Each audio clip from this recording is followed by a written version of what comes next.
Trump's trade war is making everyone lose, and the stock market is the biggest loser of all. The sell-off has been brutal.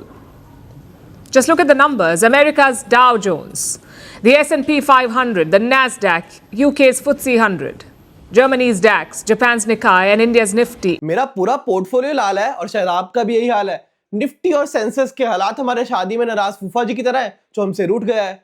मगर ये हालात हुए कैसे? अत्तापी और वत्तापी दो दैत्य थे।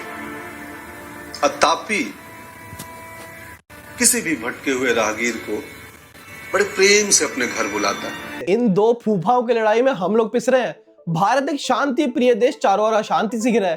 पहले रशिया यूक्रेन वॉर, फिर इजराइल पैलेस्टाइन वॉर और अब US China tariff war. Yesterday, the US raised tariffs on China again. The new rate is 145%. And today, China hit back. They will tax all US imports at 125% now. US China tariff war को समझने से पहले tariff क्या होता है हमें उसे समझना होगा। आज हम इस वीडियो में 4 चीजों पे बात करेंगे। सबसे पहले टैरिफ क्या है और टैरिफ वॉर क्या होता है। Number 2, US China tariff war क्यों शुरू हुई और आज क्या हालात है। तीसरा, इसका भारत पर क्या इंपैक्ट पड़ेगा। चौथा, एक बाइपोलर दुनिया में क्या नई सुपर पावर भारत निकल के आएगा। चलिए एक एक करके समझते हैं। यूएस चाइना टैरिफ वॉर को समझना है मगर उससे पहले टैरिफ को समझते हैं। चलिए इसे सिंपल और इंटरेस्टिंग बनाते हैं। आप एज्यूम करिए आपको चाइना से एक टॉय खरीदना है जिसकी कीमत 100 रुपए है। अब जब वो टॉय भारत में आता है तो सरकार उसमें 20 रुपए ऐड कर जाती है, यानी कि अब उस टॉय की कीमत 120 रुपए है, 100 रुपया नहीं। मगर सरकारें ऐसे क्यों करती है? इसका सिंपल रीजन है ताकि फॉरेन के प्रोडक्ट्स महंगे हो जाए और भारतीय प्रोडक्ट चीपर। इसका फायदा क्या होगा? भारतीय फैक्ट्रीज और भारतीय वर्कर्स को। यूएस चाइना टैरिफ वॉर में दोनों देशों के इंपोर्ट्स पर टैरिफ यानी कि टैक्स लगाते हैं। उसका पर्पस क्या है? डोमेस्टिक इंडस्ट्रीज को प्रोटेक्ट करना और ट्रेड इम्बैलेंसेस को करेक्ट करना। ट्रेड इम्बैलेंसेस यानी कि आप दूसरे देशों से इंपोर्ट ज्यादा कर रहे हैं और एक्सपोर्ट्स कम कर रहे हैं, जिससे ट्रेड इम्बैलेंसेस होते हैं। इसकी शुरुआत 2018 में यूएस के प्रेसिडेंट डोनाल्ड ट्रंप ने करी क्योंकि उनको लगता था कि अमेरिका में ट्रेड डेफिसिट हो रहा है। बाइडेन आए और टैरिफ गए। मगर अब 2025 में ट्रंप की वापसी पर ट्रंप का गुस्सा, अकड़ और टैरिफ सब वापस। 2 अप्रैल 2025 यूएस ने टैरिफ इंक्रीज कर दिए 34% से, यानी कि अब 44% टैरिफ्स हैं on $438 billion of Chinese import. और रीजन क्या दिया? National security. 4 अप्रैल 2025 चाइना ने 84% टैरिफ लगा दिए और ज्यादातर प्रोडक्ट्स फार्मास्यूटिकल्स और सोयाबीन्स पर।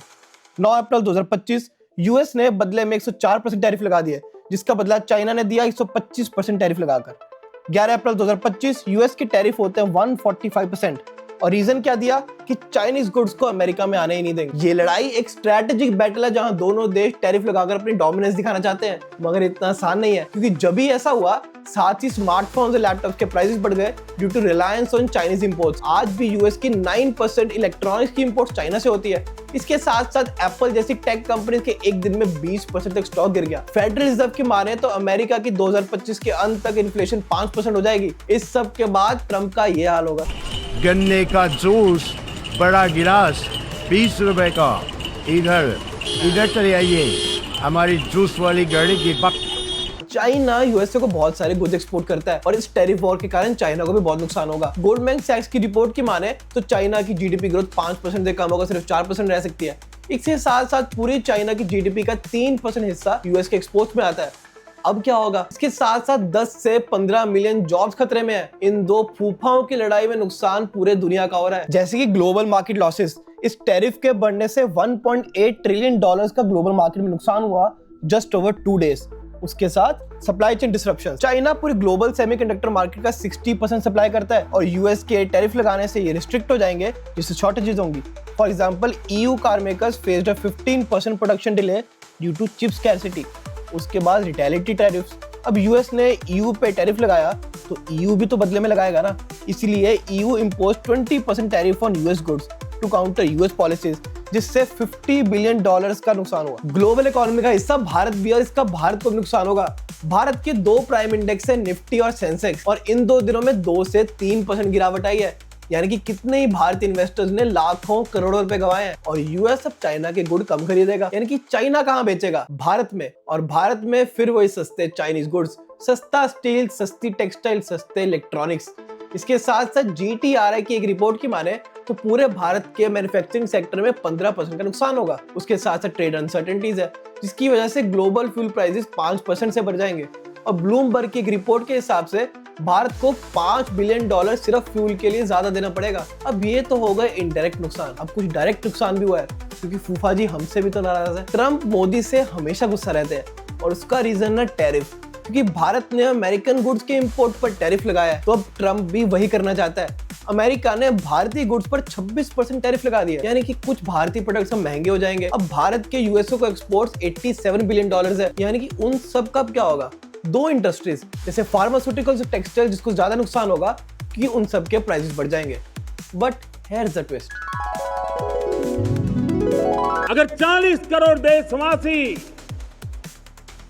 अपने पुरुषार्थ से, अपने समर्पण से, अपने त्याग से, अपने बलिदान से आजादी दे सकते हैं, आजाद भारत बना सकते हैं, तो 140 करोड़ देशवासी उसी भाव से समृद्ध भारत भी बना सकते हैं। इस पूरे chaos के बीच there is one thing which stands out and that is India's vision. India's vision to become next global superpower. हम काफी समय से बायपोलर दुनिया में जी रहे हैं। पहले एक समय पर यूएस और सोवियत यूनियन होता था जो पूरी दुनिया पर राज करते थे, आज यूएस और चाइना, और जाहिर सी बात है जब भी बायपोलर वर्ल्ड होगा उनमें कोल्ड वॉर और टेरिफ वॉर होती रहेगी। But here is an opportunity to shine, an opportunity to grow, an opportunity to make this bipolar world a tripolar world, an opportunity to become next global superpower. Let's talk about those opportunities. सबसे पहली है attracting supply chain relocations. US की ज्यादातर multinational companies की factories China में है। अब China ने हाई टैरिफ्स लगा दिए हैं, तो चाइना से हटकर किसी और देश जाना चाहते हैं, और वो देश होगा भारत, क्योंकि भारत में भी चाहे 27% टैरिफ है, मगर फिर भी वो बाकी देशों से बहुत कम है, which makes India attractive. पिछले साल अमेरिका के एप्पल ने जब भारत में फैक्ट्री लगाई तो भारत के एक्सपोर्ट्स पे $15 बिलियन का कंट्रीब्यूट किया। उसके साथ साथ नोमुरा की एक रिपोर्ट की माने तो 2030 तक फॉरेन डायरेक्ट इन्वेस्टमेंट से भारत को $50 बिलियन का फायदा भी हो सकता है। और हमारे पास इसका एग्जाम्पल भी तो है।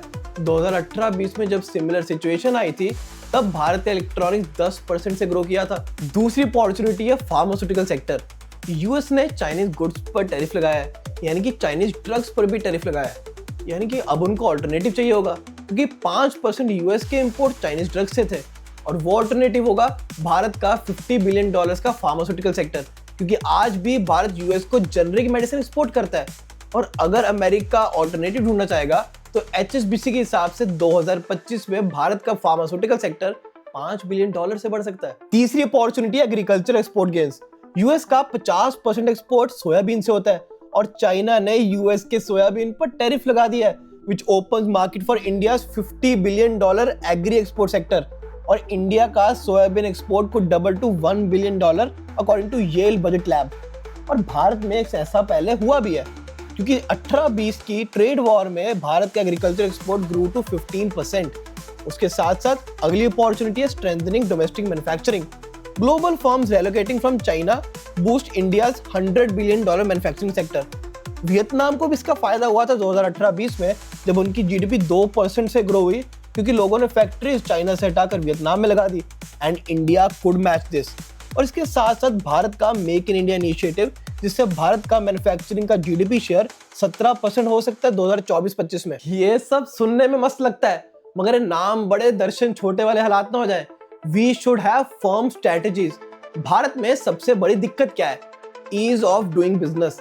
किसी एमएनसी को लैंड खरीदना है तो पता नहीं कितने ही साल निकल जाते हैं, तो लैंड एक्विजिशन को आसान बनाना होगा। इसके साथ साथ लेबर लॉस को कम स्ट्रिक्ट करना होगा ताकि फैक्ट्रीज को ज्यादा दिक्कत ना हो। उसके साथ प्रोडक्शन लिंक्ड इंसेंटिव्स, यानी कि जितनी ज्यादा प्रोडक्शन करो उस बेस पर इंसेंटिव्स मिले।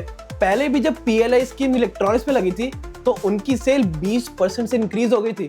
अब वही पीएलआई स्कीम सेमीकंडक्टर्स, वही पीएलआई स्कीम बाकी इलेक्ट्रॉनिक्स में भी लानी चाहिए। अब भारतीय ड्रग्स को यूएस में बेचना है तो यूएस एफडीए सर्टिफिकेशन चाहिए, और उसे फास्ट ट्रैक करना होगा, क्योंकि 2024 में सिर्फ 40% एप्लीकेशन क्लियर हुई थी, यानी कि आधे केस तो वहीं खराब हो गए। उसके साथ साथ क्वालिटी इंप्रूव करो। जो भी ऑर्गेनिक प्रोडक्ट्स बाहर भेजते हैं उसको ग्लोबल क्वालिटी स्टैंडर्ड्स के हिसाब से बनाओ ताकि हमारे एक्सपोर्ट बढ़ पाए। अगर ऐसा होता है तो 2026 तक $2 बिलियन के एक्सपोर्ट बढ़ सकते हैं। इन सब से जरूरी है एंटी डंपिंग लॉस। चाइना अपने सस्ते प्रोडक्ट भारत में बेचता रहता है, जिसका नुकसान भारतीय फैक्ट्रीज, भारतीय वर्कर्स, भारतीय मैन्युफैक्चरर्स को होता है। इसीलिए एंटी डंपिंग लॉ स्ट्रांग होने चाहिए ताकि चाइना के सस्ते प्रोडक्ट भारत में ना बिक पाए। उसके साथ साथ भारत का सबसे स्ट्रॉन्ग सेक्टर है भारत के एसएमईज, यानी कि भारत के स्मॉल एंड मीडियम एंटरप्राइजेस जो भारत की 30% जीडीपी का कंट्रीब्यूट करते हैं, उनको क्रेडिट फैसिलिटी दो ताकि वो अपनी प्रोडक्शन बताएं। आज के लिए बस इतना ही ज्ञान। हम ऐसे ही पॉपुलर टॉपिक पर अनपॉपुलर ओपिनियन लाते रहेंगे। आपका क्या ओपिनियन है कमेंट में लिखना। वीडियो को लाइक, शेयर और चैनल को सब्सक्राइब करना। शुक्रिया।